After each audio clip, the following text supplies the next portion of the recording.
साल था 1926। अहमदाबाद में एक सभा को संबोधित करते हुए गांधी जी गुजराती में बोले, संगीत को समझना यानी उसे अपने जीवन में जगह देना। आज का मतभेद भरा माहौल हमारी दुखद परिस्थिति की ओर इशारा करता है। जहाँ सद्भाव नहीं, स्वराज नहीं, वहाँ संगीत नहीं हो सकता। इससे पता चलता है कि संगीत गांधी जी के जीवन का अभिन्न अंग था। हिंदी और अन्य भाषाओं के सिनेमा में भी संगीत और सद्भाव के प्रति गांधी जी का ये समर्पण दिखाई देता है। सिनेमा में गांधी जी और उनके विचारों का अपना एक अलग और जीवंत सफ़र रहा है। ये गांधी जी के प्रति समाज के बदलते दृष्टिकोण को बखूबी दर्शाता है। 1950 के दशक की फिल्मों से लेकर नए ज़माने के चलचित्रों में गांधी जी के चित्रण में एक बहुत बड़ा और क्रांतिकारी बदलाव देखने को मिलता है। जहां एक ओर जागृति जैसी फिल्मों ने उन्हें एक पूजनीय दर्जा दिया, वहीं लगे रहो मुन्ना भाई ने एक चुलबुले तरीके से उनके विचारों को हमसे साझा किया। आशा भोसले की आवाज़ में जागृति फिल्म के गीत साबरमती के संत ने जनमानस के मन में ऐसी छाप छोड़ी कि आज भी उसकी लोकप्रियता में कमी नहीं आई है। ये गीत न सिर्फ आज़ादी की लड़ाई में गांधी के योगदान को याद करता है, बल्कि अहिंसा और अनेकता में एकता जैसी भावनाओं पर प्रकाश डालता है।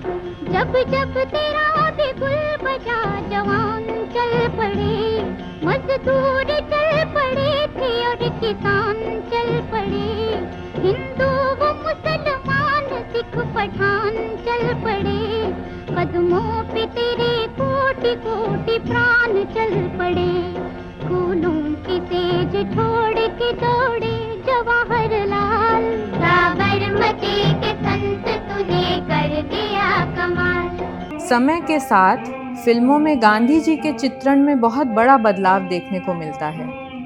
सोनू निगम, श्रेया घोषाल और प्रणब बिस्वास की आवाज़ में लगे रहो मुन्ना भाई का गीत बंदे में था दम इस बदलाव का प्रतीक है। माटी पुकारे तुझे, देश पुकारे, आजा रे अब आजा रे, भूले हम राह हमें राह दिखा दे, आजा रे राह दिखा दे।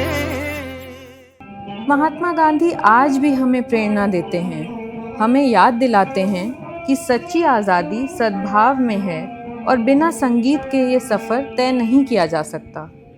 समय बदला और उसके साथ संगीत में हमारे बापू बदले। इस सफ़र में कई पड़ाव आए और कुछ गीत मील के पत्थर साबित हुए। आइए कुछ ऐसे ही गीत सुनते हैं। शुरुआत करते हैं चेल्लो कटोरो से।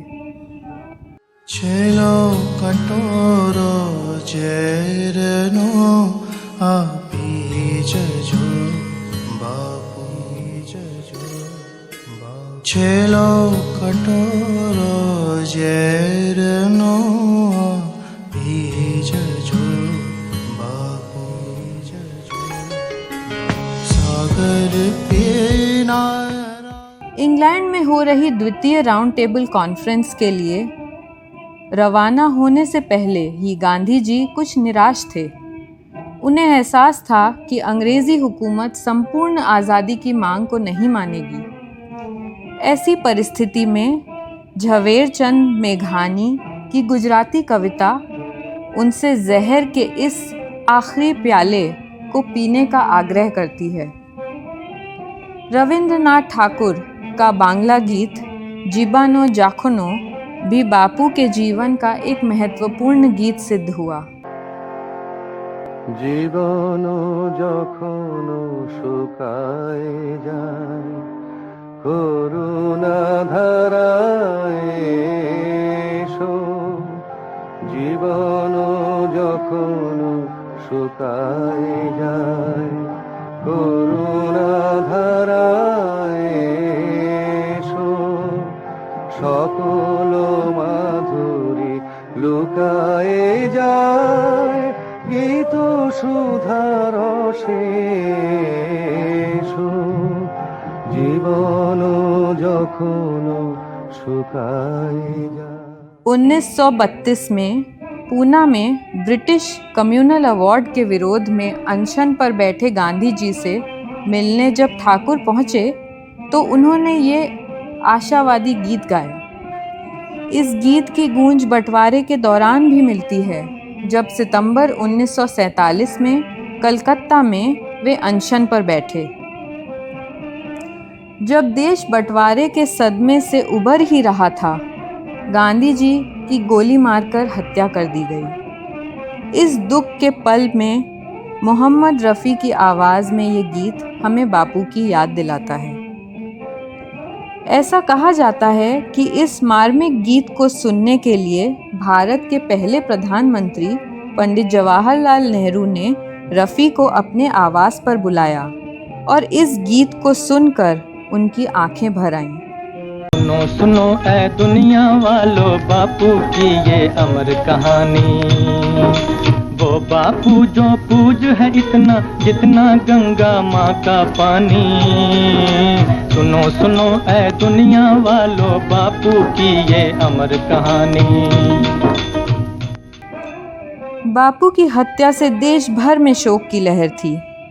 बिहार के प्रसिद्ध लोकगीत गायक रसूल मियाँ भी बापू के विचारों में आस्था रखते थे। ऐसा सुनते हैं कि जिस दिन उनकी हत्या हुई, रसूल कलकत्ता में एक आयोजन की तैयारी कर रहे थे। हत्या की खबर का उन पर गहरा असर हुआ। जहां लोग आयोजन रद्द करने की बात कर रहे थे, उन्होंने आयोजन में गाए इस गीत द्वारा बापू को श्रद्धांजलि दी। कि हमरा गांधी जी के गोली मारल हो,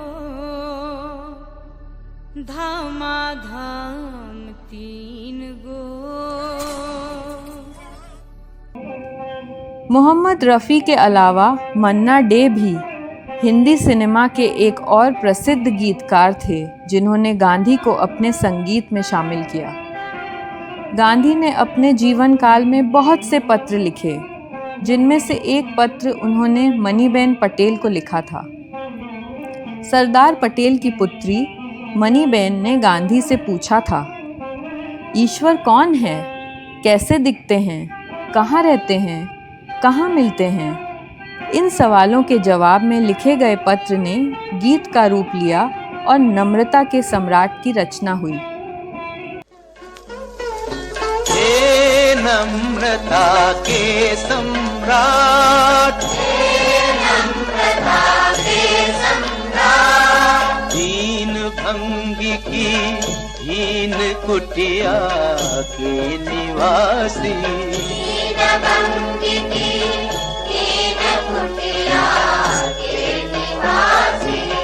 गंगा यमुना और गोदावरी के जलों से सिंचित इस सुंदर देश में तुझे सब जगह खोजने में हमें मदद दे, हमें ग्रहणशीलता और खुला दिल दे। कवियों में सोहनलाल द्विवेदी का नाम अहम है। गांधी जी की 100वीं वर्षगांठ पर द्विवेदी ने गांधी सतदल नाम से कविताओं का एक संग्रह निकाला, जिसमें 14 भाषाओं में 101 कविताएं संकलित हैं। उनमें से रामेश्वर शुक्ल की गांधी जी खास है। सुनिए, कैसे गीत तुम्हारे गाते गाते तुमको ही भूल गए। गीत तुम्हारे गाते गाते हम तुमको ही भूल गए। तुमने जीवन को पहचाना, तुमने जीवन को पहचाना, हम ना तुम्हें पहचान सके। बापू के पसंदीदा गीतों की बात वैष्णव जन के जिक्र के बिना अधूरी है। ऐसा कहा जाता है कि गांधी जी की सार्वजनिक बैठकों में भजनों की बहुत अहम भूमिका हुआ करती थी। 15वीं शताब्दी में लिखा गया नरसिंह मेहता का यह भजन बापू के दिल के बहुत करीब था। 1930 की ऐतिहासिक दांडी यात्रा की शुरुआत भी इस भजन के साथ हुई थी।